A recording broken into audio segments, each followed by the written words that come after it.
Friends, మీకు ఈ video నచ్చితే లైక్ చేయండి, సబ్స్క్రైబ్ చేయండి. కావ్య, రాజు వాళ్ళు తమ రూమ్లో కూర్చొని డబ్బులను లెక్క పెట్టుకుంటూ అవి రాసుకుంటూ ఉంటారు.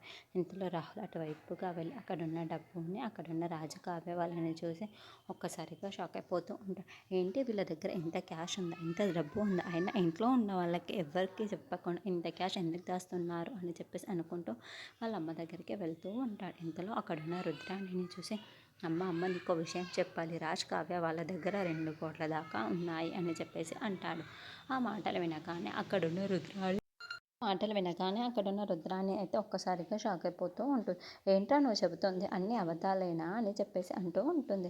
ఇంతలో అక్కడున్న రాహుల్ మాత్రం ఏంటమ్మా నన్ను ఎప్పుడూ నమ్మవు నువ్వు, నేను నిజంగానే చెప్తున్నాను, వాళ్ళు క్యాష్ లెక్క పెడుతూ ఉంటే నేను చూశాను, వాళ్ళ దగ్గర దగ్గర ఒక 2 కోట్లైనా ఉండాలి అని చెప్పేసి అంటూ ఉంటాడు.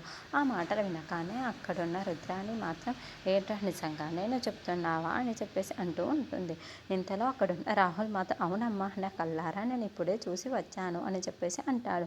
ఇంతలో అక్కడున్న రుద్రాణి మాత్రం వాళ్ళ దగ్గరికి నిజంగానే ఆ 2 కోట్లు ఉండాలి, మనం రెడ్ హ్యాండెడ్గా వాళ్ళ ఇంట్లో ఉన్న వాళ్ళందరినీ పట్టించవచ్చు అని చెప్పేసి అంటూ ఉంటుంది.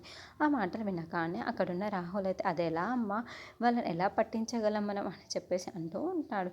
ఇంతలో అక్కడున్న రుద్రాణి మాత్రం తన ప్లాన్ని రాహుల్కి చెబుతూ ఉంటుంది. ఆ మాటలు వినగానే రాహుల్ ఒక్కసారిగా షాక్